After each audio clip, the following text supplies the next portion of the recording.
이슬람 무장단체 탈레반이 집권한 아프가니스탄에서 미군이 지금까지 미 시민권자 1,100여 명과 2천여 명의 아프간 이민자를 대피시킨 것으로 나타났습니다. 바이든 대통령의 아프간 철군을 두고 미국민의 여론도 악화하고 있습니다. 최근 설문조사에서는 49%만이 미군 철수를 지지했습니다. 한 달 뒤인 9월 20일부터는 전 국민을 대상으로 코로나19 백신의 면역력을 강화하기 위한 부스터샷 접종이 시작됩니다. 델타 변이가 급속히 확산하면서 미국의 코로나19 하루 사망자가 1,000명을 넘겼습니다. 지난 4월 중순 이후 다시 최다치를 기록했습니다. 그동안 마스크 착용 의무화를 강력히 반대해온 그레그 에벗 텍사스 주지사가 어제 코로나19 양성 판정을 받았습니다. 이상은 이 시각 주요 뉴스입니다.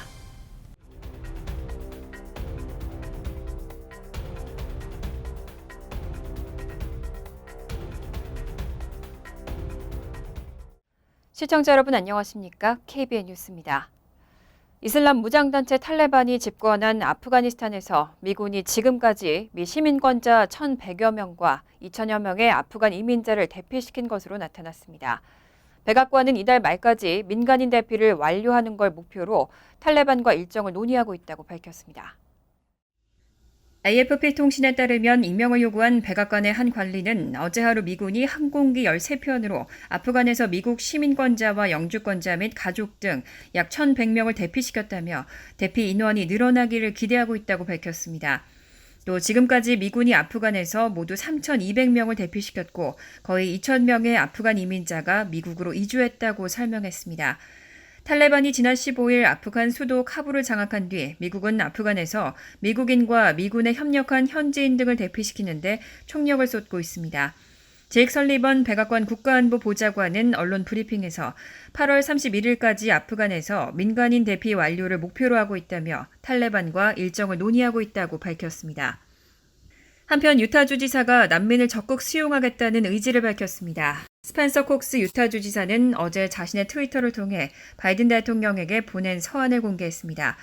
콕스 주지사는 서한에서 아프간에서 현재 벌어지는 인류의 비극에 깊은 슬픔을 느낀다며 아프간에서 도망친 가족과 개인, 특히 지난 20년 동안 미국 병력과 외교관, 기자, 기타 민간인을 도운 사람들을 도울 것이라고 강조했습니다.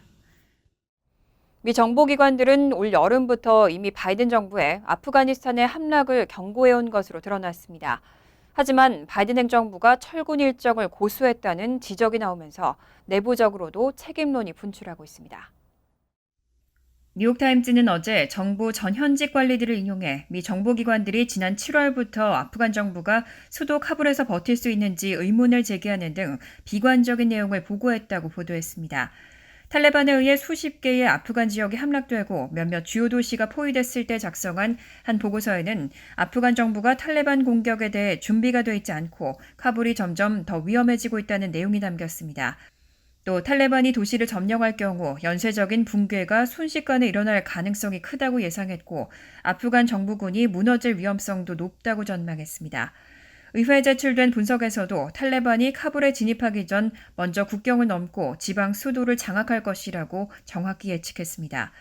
뉴욕타임즈는 바이든 행정부와 군사 계획자들이 이런 상황에서 주요 공항의 안전을 확보하지 못하고 수천 명의 병력을 다시 카불에 돌려보내는 등 탈레반의 최종 공격에 대처할 준비를 제대로 하지 않은 것 같다는 의문이 제기되고 있다고 지적했습니다.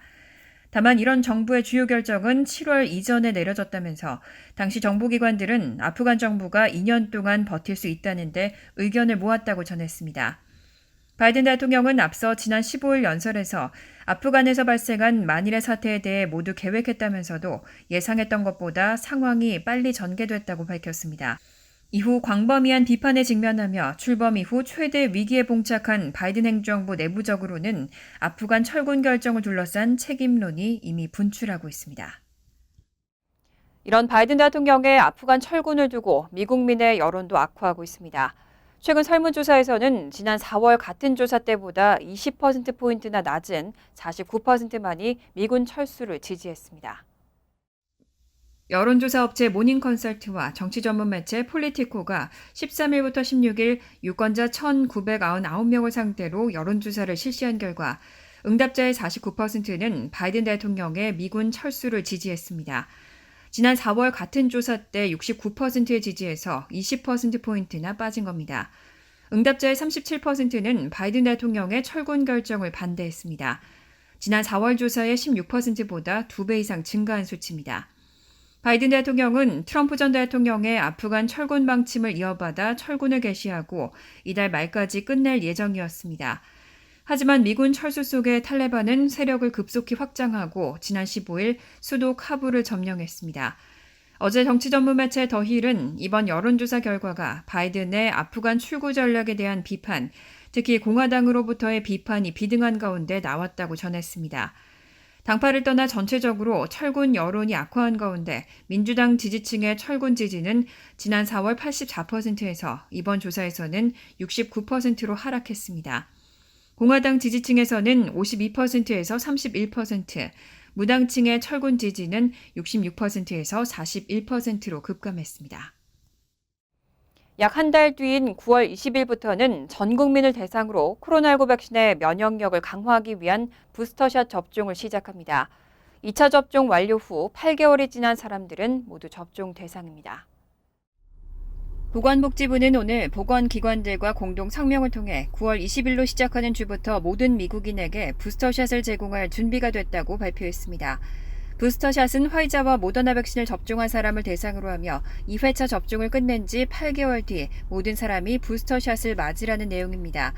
9월 말 접종을 시작할 때쯤이면 의료진, 요양원 거주자, 고령자 등 백신 접종을 우선적으로 마친 이들이 부스터샷 대상이 됩니다. 화이자, 모더나 등 2회 접종용 백신은 지난해 12월부터, 1회 접종의 얀센 백신은 올해 3월부터 접종을 시작했습니다. 성명은 사용 가능한 데이터는 코로나19 감염에 대한 보호가 첫 백신 접종 이후 시간이 지나면서 감소하기 시작한다는 점을 매우 분명히 했다며 델타 변이 우세화와 관련해서도 경중증도 질환에 대한 보호가 준다는 증거가 나타나기 시작했다고 밝혔습니다. 성명은 이런 이유로 백신이 유도하는 보호를 극대화하고 내구력을 연장시키려면 부스터샷이 필요하다고 결론 내렸다고 강조했습니다. 델타 변이가 급속히 확산하면서 미국의 코로나19 하루 사망자가 1,000명을 넘겼습니다. 지난 4월 중순 이후 다시 최다치를 기록했습니다. 로이터는 자체 집계 결과 하루 동안 미국에서 코로나19로 목숨을 잃은 사람이 1,017명에 달했다며 1시간에 42명이 코로나19로 사망한 셈이라고 보도했습니다. 최근 한 달간 일평균 코로나19 사망자는 769명으로 집계돼 4월 중순 이후 최다치를 기록했습니다. 미국에서 코로나19 일일 사망자는 지난 2월 11일 3,800여 명으로 정점을 찍은 뒤 감소하다가 지난달 초 다시 증가세로 돌아섰습니다. 지난 3월 이후 일일 사망자가 매일 1,000명을 넘긴 적은 아직 없습니다. 하지만 최근 델타 변이가 백신 접종률이 낮은 지역을 덮치면서 사망자가 늘어나고 있습니다. 인도에서 처음 발견된 델타 변이는 전염성이 강하고 심각한 질환을 유발할 확률이 다른 변이보다 높은 것으로 평가됩니다. 미국의 코로나19 누적 사망자는 62만 3천여 명으로 전 세계 국가 중 가장 많고 누적 확진자도 3,706만 5천여 명으로 역시 최다를 기록하고 있습니다. 최근 12일 사이에는 일평균 10만 명이 넘는 코로나19 신규 확진자가 나오고 있습니다. 앞서 지난 16일 뉴욕타임스는 미국의 최근 7일간 하루 평균 신규 코로나19 확진자가 14만 1,365명으로 2주 전보다 64% 증가했다고 보도했습니다. 그레그 에버 텍사스 주지사는 그동안 마스크 착용 의무화를 강력히 반대해왔는데요. 지난 16일에도 노마스크 실내 행사에 참석한 에버 주지사는 결국 어제 코로나19 양성 판정을 받았습니다. 어제 텍사스 주지사실은 코로나19 검사 결과 그레그 에버 주지사가 양성 반응을 보였다고 밝혔습니다. AP통신 등에 따르면 지난해 말 공개적으로 백신을 맞은 에버 주지사는 돌파 감염자에 해당됩니다. 그동안 마스크 착용 의무화에 강력히 반대해온 에버 주지사는 노마스크 실내 행사에 참석한 뒤 코로나19 확진 판정을 받았습니다. 주지사실은 성명에서 에버 주지사가 백신을 완전히 접종받았고 건강 상태가 좋으며 현재 어떤 증상도 없다고 밝혔습니다. 또 에버 주지사가 미 제약사 리제네론의 단일 클론 항체 치료제를 처방받았고 자택에 격리 생활을 할 예정이라고 전했습니다. 에버 주지사는 전날 댈러스 인근에서 열린 실내 행사에 마스크를 착용하지 않은 채 연설하는 사진을 트위터에 게재했는데 하루 뒤 검사에서 양성 판정을 받은 겁니다. 앞서 지난달 에버주 지사는 마스크 의무화 조치를 금지하는 행정명령을 발동했고 이에 반발하는 하위 지방자치단체들과 교육부에 맞서 소송전도 진행해왔습니다. AP통신은 텍사스주에 코로나 감염 사례가 급증하고 병원도 한계에 도달한 상황에서 주지사가 코로나에 감염됐다고 보도했습니다. 존스홉킨스 대학 집계 기준 텍사스주의 일주일 평균 신규 확진자는 15,000명으로 전주에 비해 6% 늘었고 입원 환자는 지난 1월 이후 최고 수준인 11,500명을 기록했습니다. 교통안전청이 대중교통 내 마스크 착용 의무화를 내년 1월 18일까지로 연장했습니다. 국립공원관리청도 모든 방문객에게 마스크 착용을 의무화하고 야외라도 사람들이 많은 곳에서는 마스크를 써야 한다고 강조했습니다. 교통안전청은 어제 성명을 통해 교통안전청의 마스크 지침 목적은 대중교통에서 코로나19 확산을 최소화하기 위한 것이라며 지침을 내년 1월 8일까지로 연장했다고 밝혔습니다. 교통안전청의 마스크 착용 의무화 지침은 민간 항공기와 버스, 기차 등 대중교통에서 반드시 마스크를 쓰도록 하는 내용으로 다음 달 13일 만료될 예정이었습니다. CDC는 이날 성명에서 델타 변이는 이전 변이에 비해 2배 이상 전염성이 강하고 백신 접종자들도 돌파 감염돼 다른 사람들에게 바이러스를 퍼뜨릴 수 있다며 실내 공공장소에서 마스크를 착용하고 예방접종을 하지 않은 사람들은 백신을 맞아야 한다고 강조했습니다.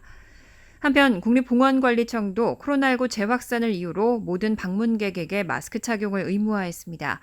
국립공원관리청은 어제 웹사이트를 통해 전국의 모든 국립공원 내 건물과 대중교통수단 등 밀폐된 공간에서 백신 접종 여부와 상관없이 누구나 마스크를 써야 한다고 공지했습니다. 야외라 하더라도 관광객이 많이 몰리는 혼잡구역이나 사회적 거리 두기를 지키기 어려운 좁은 길과 전망대 등에서는 마스크를 착용해야 합니다. 관리청 측은 또 동시 입장객 수를 제한하고 인근 지역의 코로나19 상황이 악화할 경우 공원을 잠정 폐쇄하도록 했습니다. 이번 조치는 추후 공고가 있을 때까지 계속 유효하고 규정을 어길 경우 공원경찰이 범칙금을 부과할 수 있습니다. 캘리포니아 북부에서 발생한 산불이 빠르게 확산하면서 도심 지역까지 위협하고 있습니다. 일부 지역에는 전기와 가스 공급도 중단됐습니다. AP통신에 따르면 서부에서 발생한 100여 건의 산불 중 가장 규모가 큰 딕시 화재는 현재 인구 18,000명인 라센 카운티 수잔빌을 향해 진격하고 있습니다. 수잔빌은 지난달 발생한 딕시 화재 주변에 있는 도시 가운데 가장 규모가 큽니다. 수잔빌에는 2개의 주 교도소가 있고 인근의 연방교도소와 카지노도 자리하고 있습니다. 소방당국 관계자는 딕시 화재와 관련해 수많은 자원을 수잔빌 지역에 투입했다면서 앞으로 24시간 동안 무슨 일이 벌어질지 지켜보는 것이 매우 중요할 것이라고 말했습니다. 캘리포니아 시에라 네바다 산맥 북부에서도 산불로 1,200여 명이 거주하는 그리즐리 플랫 마을이 불길에 휩싸이고 주택 50채가 잿더미가 됐습니다. 산불 피해를 입은 그리즐리 플랫은 끊긴 전선과 흩어진 전신주, 파괴된 우체국과 초등학교 등으로 완전히 원래 모습을 잃었습니다. 소방당국은 주민 2명이 중상을 입어 병원으로 이송됐다고 밝혔습니다. 지난 15일 발생한 이 화재는 이틀 새 3배 규모로 커져 129제곱킬로미터로 확산했습니다. 퍼시픽 가스 앤 일렉트릭은 강풍으로 송전탑이 무너져 새로운 화재가 발생하는 것을 막기 위해 북부 18개 카운티 5만 1,000가구에 대한 가스와 전기 공급을 중단했습니다. 뉴욕주의 긴급 렌트 지원 프로그램의 지원금 지급이 여전히 속도를 내지 못하고 있습니다. 지난 12일까지 약 1억 880만 달러 지급에 그치면서 전체 예산의 4%에 불과한 상황입니다.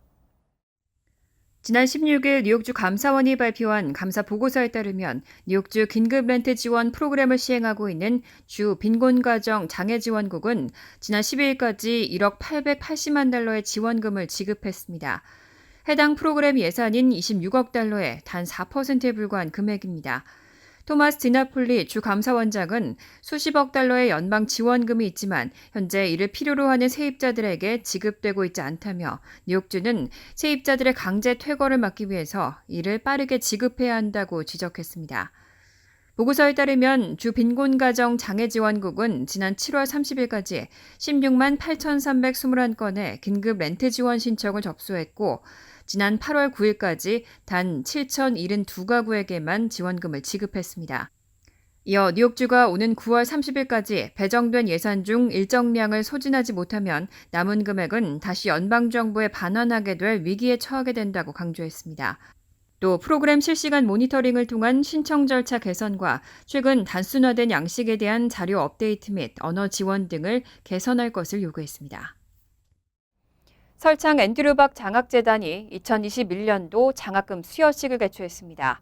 최종 선정된 8명의 학생들에게 각 $3,000씩이 전달됐습니다. 재단은 어제 플러싱 한미충효회에서 수여식을 개최하고 총 80명의 지원자 중 최종 선정된 8명에게 $3,000씩 장학금을 전달했습니다. 앤드류박 변호사는 코로나의 위기 속에서도 자신의 꿈을 버리지 않은 많은 학생들에게 감명을 받았다며 오늘 받은 장학금을 미래의 한인 사회에 돌려주길 바란다고 말했습니다.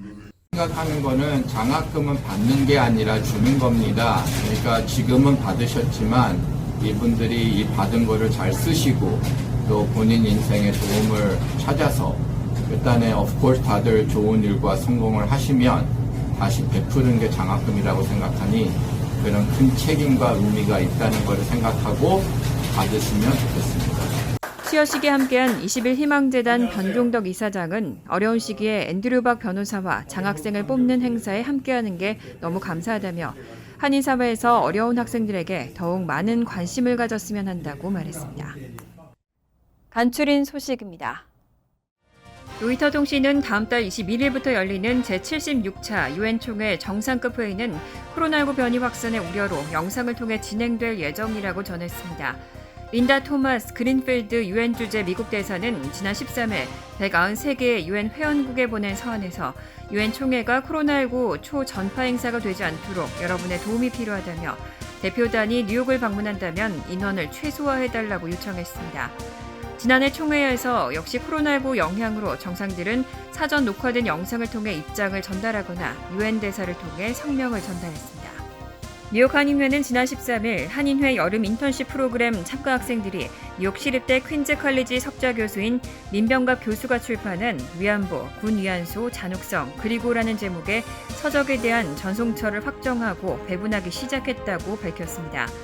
책 배분은 정치인들과 대학, 대학 교수, 공공도서관, 대학 도서관과 주요 단체들, 유엔 등을 아우르며 총 100여 곳입니다. 민 교수의 위안부 피해자 증언이 담긴 저서 위안부, 군위안소, 잔혹성 그리고는 일본 정부가 위안부 문제의 진상을 어떻게 감추고 있는지 등 일본군 성노예 희생자에 대한 주요 사실들을 체계적이고 종합적으로 분석한 영문저서로 평가받고 있습니다. 존 최 위원이 결국 퀸즈 커뮤니티 보드 7에서 퇴출됐습니다. 지역 매체 퀸즈 크로니클의 보도에 따르면 지난 16일 퀸즈 커뮤니티 보드 7 전체 회의 표결에서 존 최 위원이 찬성 39표, 반대 3표, 기권 1표로 퇴출이 가결됐습니다. 최 의원은 올해 시의원 예비선거 출마 당시 후원 요청 이메일을 커뮤니티 보드 7 위원들에게 발송해서 시 헌장을 위반하고 별도의 승인 없이 커뮤니티 보드 페이스북 페이지를 개설했습니다. 또 저조한 미팅 참석률과 플러싱 워터프론트 개발 관련 찬성 입장을 보인 위원들에게 부패했다며 비난하는 등의 혐의로 위원직 퇴출 논란을 일으켰습니다.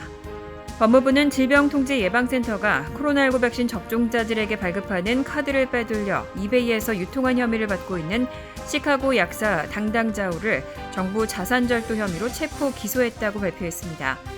그는 지난 3월부터 4월까지 장당 $10씩 모두 11명에게 총 125장을 팔아 $1,200 이상의 수익을 거뒀다고 검찰은 밝혔습니다. CBS 방송은 유죄가 확정되면 자오는 혐의당 징역 10년, 최대 징역 120년형에 처할 수 있다고 전했습니다. 환율과 증권 소식입니다.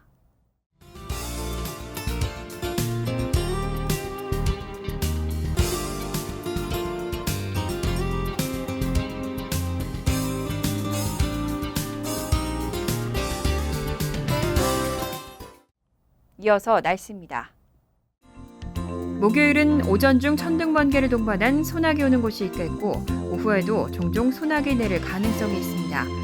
낮 최고 기온은 86도, 섭씨 29도, 밤 최저 기온은 75도, 섭씨 24도로 예상됩니다. 금요일은 대체로 화창하겠습니다. 토요일은 화창한 가운데 50% 정도로 소나기 내릴 가능성이 있겠습니다. 이상으로 KBN 뉴스를 마칩니다.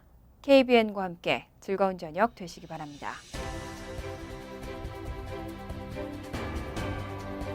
미 동부 최대 한인방송 KBN이 제작하는 KBN 뉴스는 웹사이트 mykbn.com 그리고 유튜브와 페이스북에서 다시 보실 수 있습니다. 좋아요, 구독, 알림 설정은 뉴스 제작에 큰 도움이 됩니다.